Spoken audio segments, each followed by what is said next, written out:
Hey everyone, and welcome to today's Explainer. I am so incredibly thrilled to have you here because we're going to unpack a topic that is complex, absolutely fascinating, and honestly deeply misunderstood.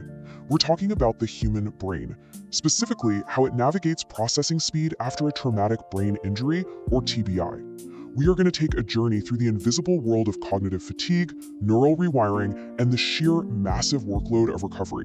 So, whether you're a survivor, a caregiver, or just someone who geeks out over modern neuroscience like I do, this explainer is going to completely shift your perspective on what it actually means to think, process, and just exist with a recovering brain. Let's get right into it. I want you to really think about this for a second.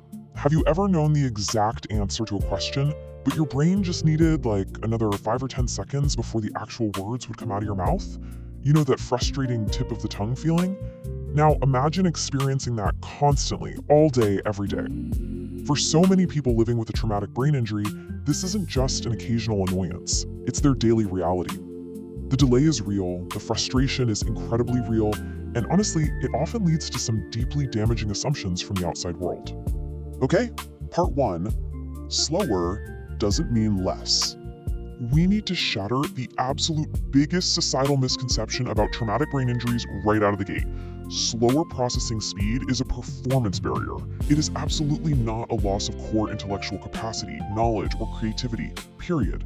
Society just kind of naturally rewards speed, right? We assume that people who answer rapidly are smarter and those who pause are confused or lost.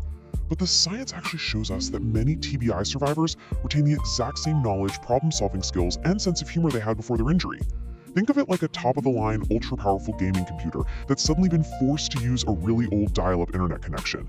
The computer itself is still incredibly smart and capable, but the cables are weak, so it just takes way longer to download a file.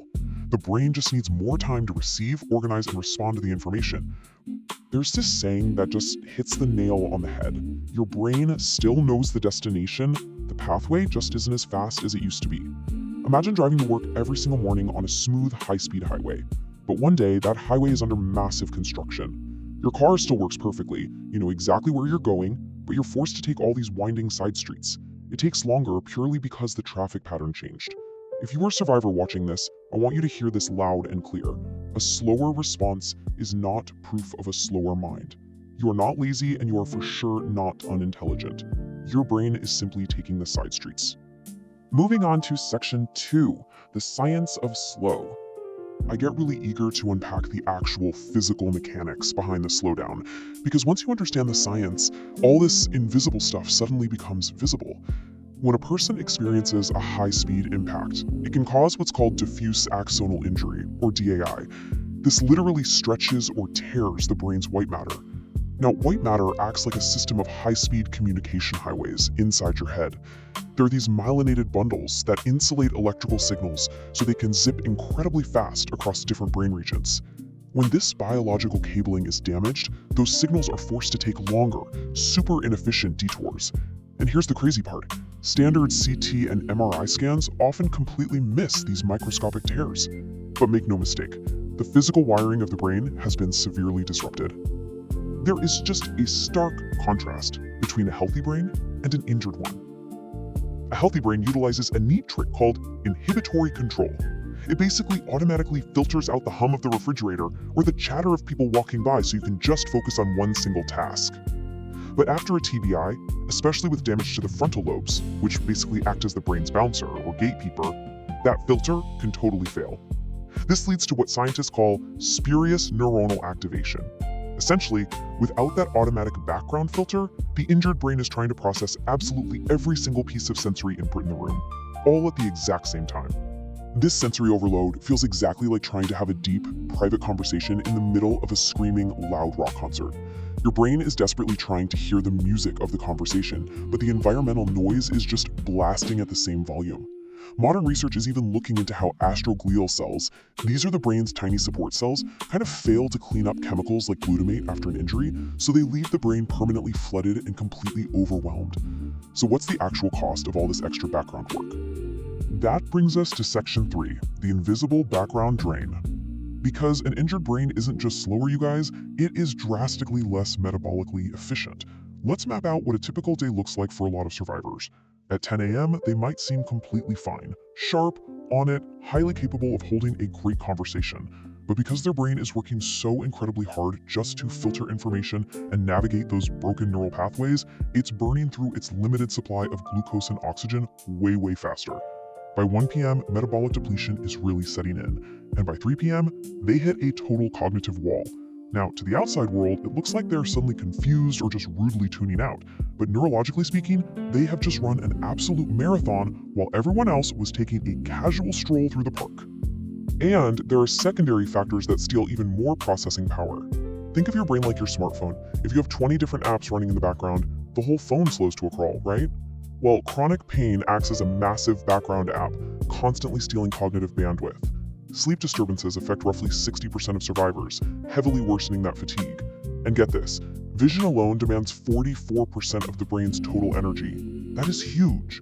If a survivor's eyes aren't working together perfectly after an injury, the brain is expending massive amounts of energy just trying to see, which leaves almost zero energy left over for complex thinking. Okay, section 4, everyday traffic jams. So how does this invisible, totally exhausting science actually show up in normal life? Well, these processing delays manifest in incredibly common everyday struggles. Take the grocery store gridlock. Bright lights, overhead music, crossing carts, it creates a total system overload, literally leaving a survivor frozen in the cereal aisle, bottlenecked by choices. Or the yellow light dilemma. A split-second lag in reaction time makes the simple decision to brake or proceed at a traffic light panic-inducing. We also see the manual morning routine, where just getting dressed requires processing every single button step by step. There's the joke delay, where a survivor totally gets the joke, but the brain takes 30 seconds to connect the dots and actually laugh. And the social delayed feed, where a group conversation moves so incredibly fast it literally feels like watching a movie where the audio track is totally out of sync. Amidst all these daily processing jams, short-term memory is usually what gets hit the hardest. Because the brain is backlogged, it simply doesn't record new information effectively. Now, this next part is vital. When the brain experiences these short-term memory gaps, it often tries to automatically fill in the holes with information just to make sense of the world. These result in false memories. Friends, observers, family members, you have to understand that these are neurological errors. They are not intentional deceptions, and the survivor is absolutely not lying to you. Their brain is just trying to help. Finally, section 5, adapting and supporting. Because while we can't always fix the main highway, we can absolutely learn how to become experts at navigating the side streets. Recovery isn't always about getting faster. It's about utilizing neuroplasticity to work with the brain you actually have today. To navigate this, there's a really fantastic clinical strategy called time pressure management. Step 1, identify the time pressure in a task before you even start it. Step 2, create an emergency plan to intentionally hit pause when things get overwhelming. Step 3, break the task into manageable chunks. This empowers survivors to anticipate those stressful, fast-paced situations and intentionally build in a buffer so their brain doesn't hit that breaking point. It's really about taking control of the environment rather than letting the environment overload the brain. Now, because this disability is invisible, validating it is absolutely crucial, especially if you're dealing with employers or insurance companies. Specific clinical assessments can provide the objective data you need.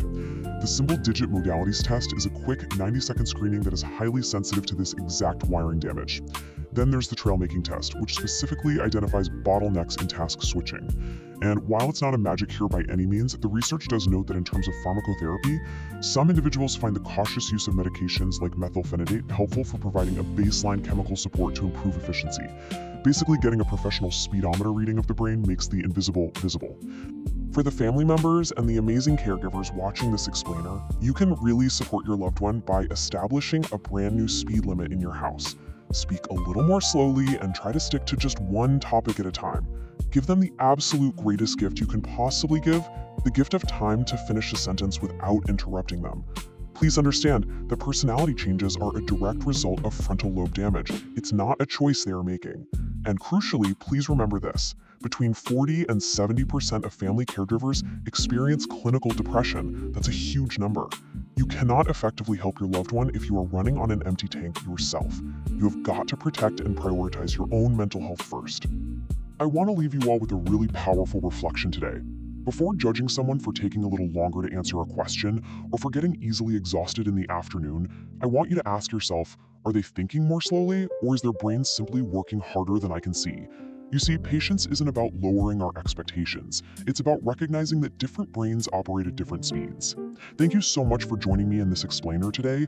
Keep learning, keep adapting, and always, always lead with empathy. Catch you next time.